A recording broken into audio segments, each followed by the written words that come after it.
Hello and welcome back, and that is right. Today I want to talk about a new NAS, and I want to talk about the newest release from Terramaster. For those that have ever followed this channel over the last few years, hello, thanks for having my back.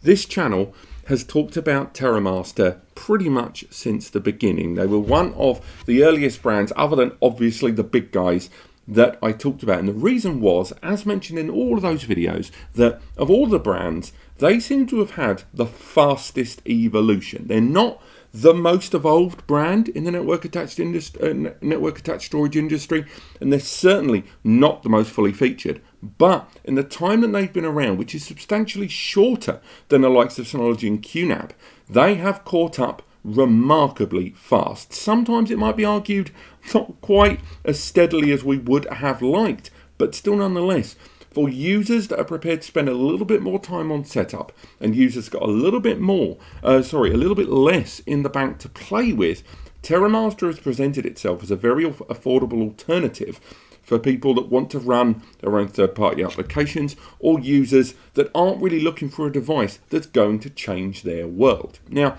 despite all of what I just said, their 2022 and 2023 generation of devices, currently in 2 and 4, I think there is the 9-bay weird and the 12-bay. These devices have changed things up quite dramatically, and along with the current TOS 5 beta that's running at the time of this recording, once again we are seeing another big jump in evolution in both their hardware and their software, and they have closed the gap in some of those areas with the big brands that I mentioned in a few noticeable ways. They're still the value brand, they're still the affordable brand, but there's no ignoring the fact that what you are getting for your money is still pretty top notch, and there's a good chance if you're watching this is because you already know the specs. But if you don't worry, we're going to cover that in today's video. So again, this is a hardware review. We are going to be software reviewing this device, and we do have the TOS 5 beta software review as well. But this video is about hardware. We're going to talk a bit about the software, but it's mainly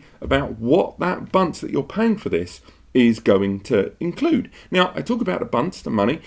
If you're in the US right now, you can get this device for about $499. In the UK, it's somewhere between $400 and $450, depending on where you shop there. There's promos and stuff like that. And it's predominantly an Amazon-based item, but you can buy it for a lesser price on their own website. And hopefully I'll get that linked in the description as well.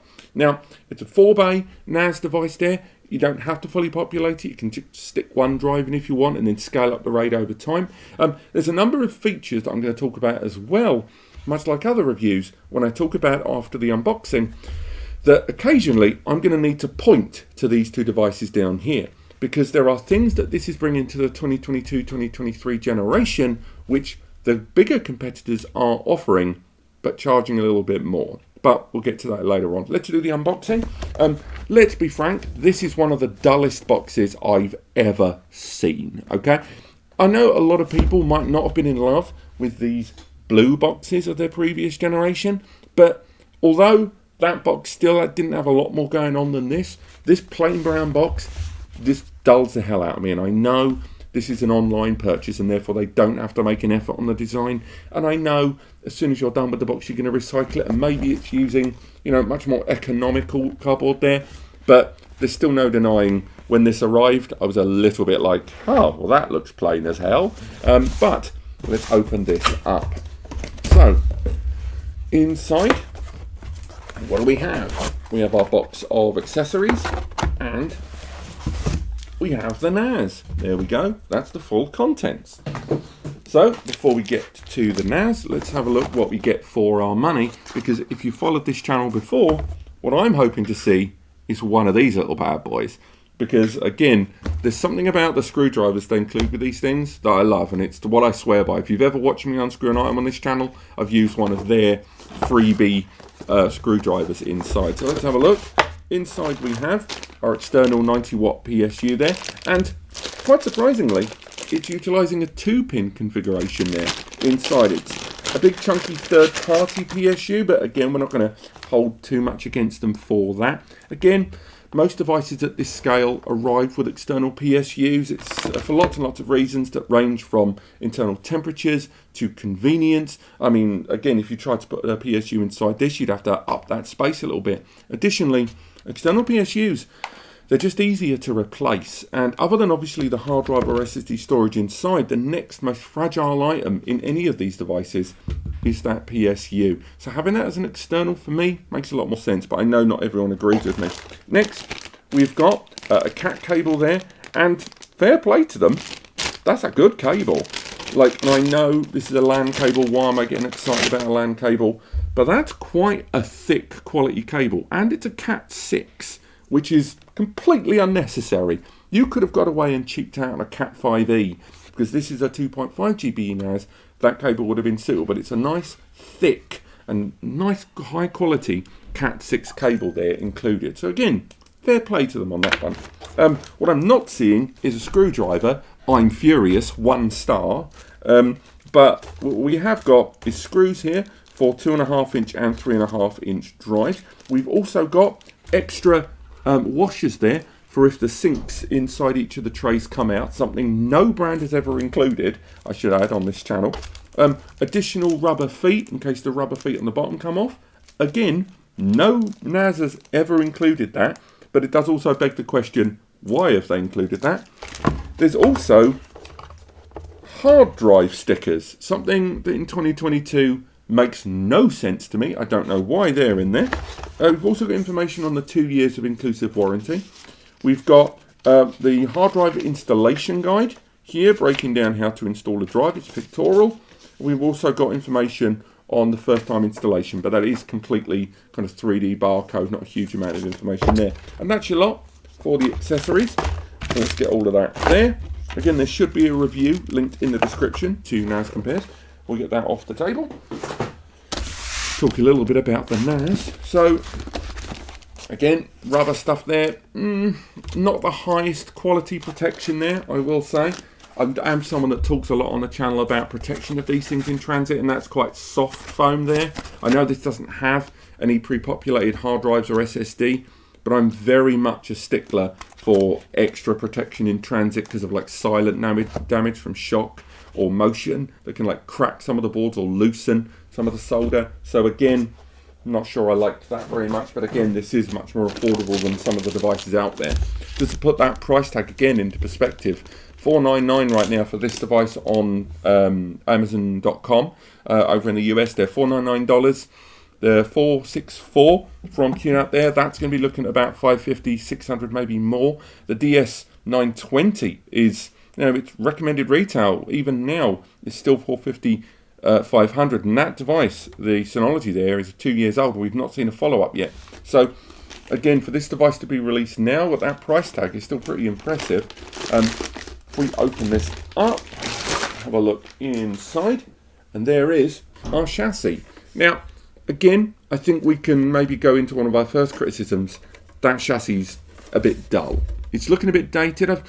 I'm not a huge fan of it. I've mentioned this in other videos before. I thought it was dated in like 2018, and it's 2022 now, and they're still using that chassis. The 5 bay is quite nice, and the 2 bay is quite good, but the 4 bay has this weird, unnecessary size to it.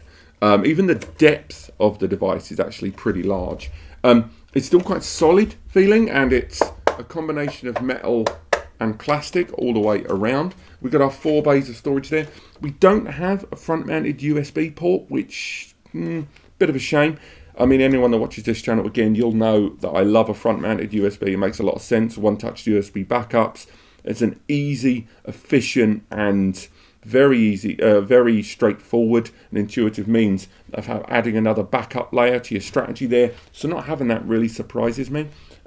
We've got LEDs for each of the individual drives. If we bring that closer to camera there, you can see the scale of it. It's still pretty big overall. If we have a look at the trays, let's have a look inside. And as I could have mentioned earlier on in the video, they've started including click and load trays, and it's the sort of thing, as I mentioned, you see the other brands doing these things and it takes them a long time to jump onto this bandwagon, and then Terramaster kind of looks at that and goes, I'm having that, and then they start let's face it, copying, emulating, seeing what people like and then including it into their build.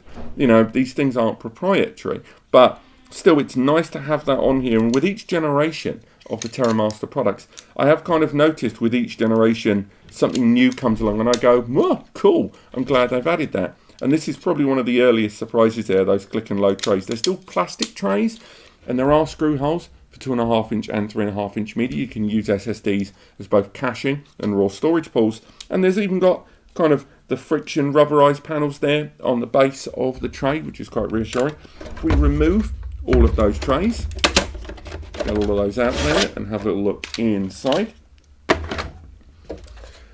No loose wires. We're looking directly at SATA connectors there, combined data and power right the way down the lanes there. One thing I've immediately noticed is the memory upgrade slot is not on the inside of the bay there. I can see the 4 gig of memory that's included, and it is a 2133 megahertz memory there, which leaves me a little underwhelmed, if I'm honest. It is Terramaster labelled, so they're using their own proprietary label on there, but I would have hoped to have seen maybe 2666 or even 2400. So that is fractionally lower frequency than I would have liked to have seen on this. I will talk a little bit about the specs in a bit, but it looks like if you do want to upgrade some of the specifications on this, because there are ways to upgrade elements of this device that I will talk about in a while, it looks like you are going to have to do a full chassis removal. That includes removing these 4 screws here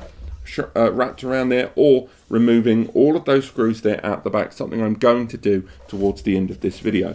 Now, if we look at the rear, we can see those 2 big fans here. One thing I will say about Terramaster products, they have got quieter over the last few years in terms of their operation, but they're still a pinch noisier than most of their competitors out there. These big deep fans here are going to keep things lovely and cool and push plenty of active airflow, but it is going to make a little bit more operational noise than the other NASs out there of the same scale. So if you're going to be in close proximity, you may need to bear that in mind. You can lower and increase the RPM of those fans on the fly, but at the same time, you shouldn't really muck around with those things.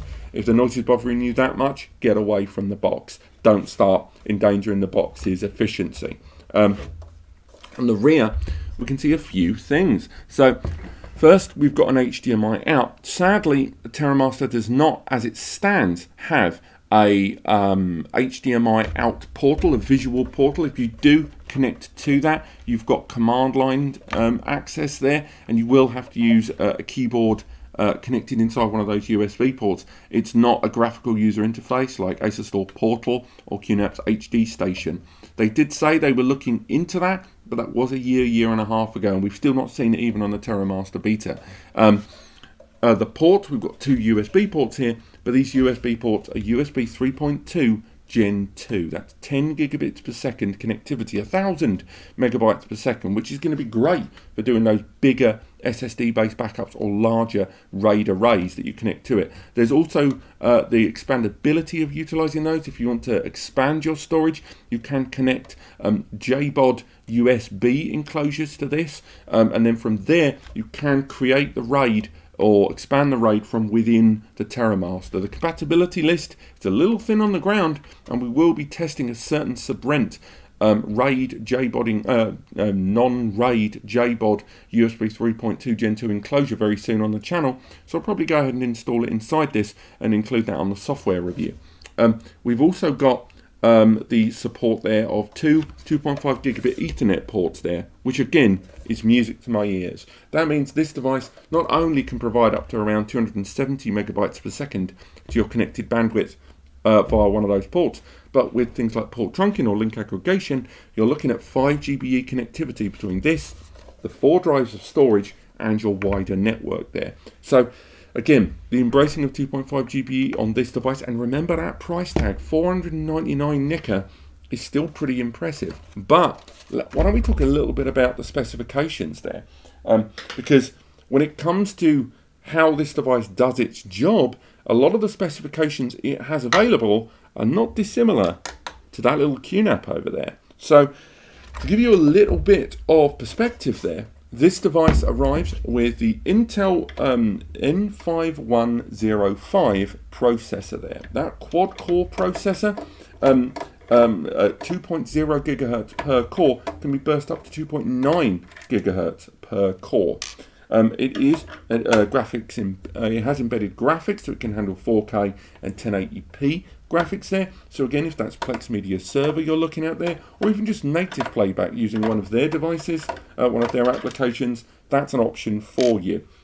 Also, it has an encryption engine on board for AES-NI encryption, and that hardware is more than adequate for the system to provide BTRFS as the file system of choice. That's right, you can utilize this device with BTRFS and ext4, of course, but a number of you, when you think BTRFS, although it's available on a few NAS platforms, most people immediately think of Synology. So it's nice that that's included inside. Memory-wise, we've already talked about the frequency of that memory inside. Let's get that screw out of there. But we didn't talk about the quantity. It arrives with 4 gig of that DDR4 memory there inside. And again, this is one question I have, and I will cover this in a software review. They say it can go up to 32 gig of DDR4 memory across those 2 slots. But the CPU inside, my understanding is that CPU can only hit 16. So we will be doing tests to see how good that is. Regardless, whether it's 16 or 32, that's still a great amount of memory for you to be able to utilize on this device. Now, next to those, this system also has 2 M2 NVMe slots inside. With that, if we remove that there and get those screws, drop those on the floor,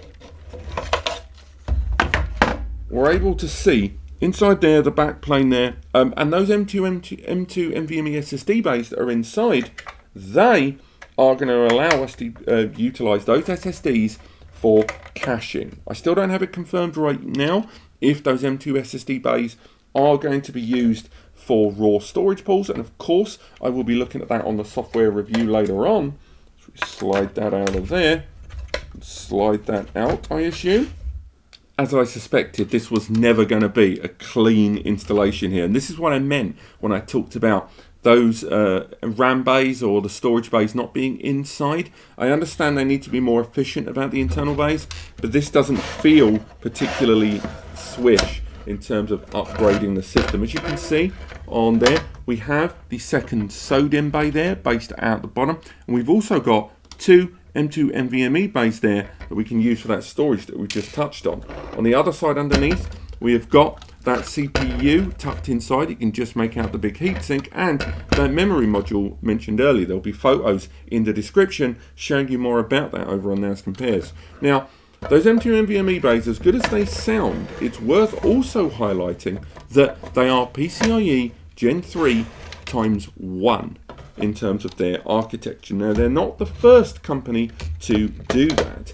Again, due to things like the PCIe lanes of a CPU and the available hardware resources from the system, the result is that they probably could have allowed that port to have greater than 3 times 1 bandwidth there, but something else on the system would have had to give. PCIe 3 times 1 will allow a user to have up to 1,000 megabytes per second of connectivity with the attached SSD. So although you might be installing WD-RED or Seagate iWolf SSDs that can provide 2, 3, 4, all the way up to 5,000 megabytes per second over PCIe Gen 4, in this system, all of those SSDs will only be giving you around 1,000 megabytes per second. You can pull them, of course, but when you do pull them, you're still not going to get exactly 2,000 megs. And if you do have the ability to use them as a storage pool, whether that is currently or just in TOS5 or something they'll revisit, I still think the people need to get their expectations in order when it comes to using M2 SSDs, that's 2 of them, in conjunction with 4 bays of storage. It's still a great system in terms of that hardware you've got included. That CPU with over 4,000 as a score on CPU Benchmark. that 4 gig of DDR4 memory that could be scaled up quite substantially, although I'm not wholly in love with the 2133 megahertz, is a great little starting base level of internal hardware resources. In terms of storage, 4 base and 2 SSDs is still going to be great whether you're using it in a combined caching array or separate storage pools. I like that it's got 2.5 GBE. I like that it's got USB 3.2 Gen 2. I think the whole setup of this device and the improvements of it over the F4-423 that came before it are quite substantial, and overall I quite like this NAS for the price. But it's worth remembering that this system, it's going to be lower price for a reason, and it lacks some of the fully featured things that a more expensive Synology or QNAP NAS will provide. So it's always good to keep your expectations in order. The design of the chassis, I'm not hugely in love with. I don't quite like the look of it. I certainly don't like how you have to install memory and SSDs. It's not something you're going to be doing regularly, but still nonetheless, I don't like that. A lot of users are not going to be a big fan of disassembling the whole device and installing it in that way. A thing that I like TOS 5 in all the beta experiences I've had so far, with its inclusion of surveillance services, its improvement in its overall utilization. It's got AI photo recognition now inside, along with surveillance stuff and intelligent IP monitoring, and its new resource monitor on there that's a great deal more user-friendly, and isolation mode built into it, and lots of multimedia apps. But I think one thing we have to address in this video is that, Terramaster got hit by ransomware attacks at the start of this year. They're not alone. It's happened to nearly every single NAS brand, with only Synology and commercial NAS brands at the very least being the only brand that wasn't hit in the last 18 months.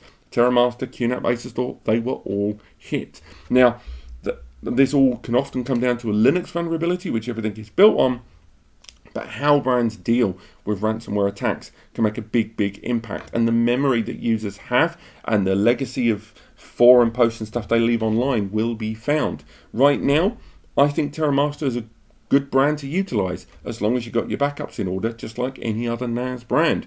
But if you are looking for a device that's going to be user-friendly, and if you are looking for a device that is, consistently fully featured in 2022, then you might not want to go for this, and you might want to spend a little bit more. That said, most users are going to be able to get their work done with a system like this, and its price tag is very hard to ignore given the amount of features and functionality inside. And if you're not going to be using the proprietary tools, and you can use all your third-party stuff, and you know what you're doing, and you have a skill set behind you in networking and data, you're going to be able to squeeze a lot out of a device like this. And therefore, the F4-423 might be a good extra tier NAS to have in your backup as a network backup, or to be utilizing containers, Dockers, or 1 or 2 VMs to run very easily. But this has been my hardware review of the 423. I hope you've enjoyed it. If you have, chuck me a like and a subscribe, because it helps me understand what I'm doing right and helps me make better content that you guys want to see.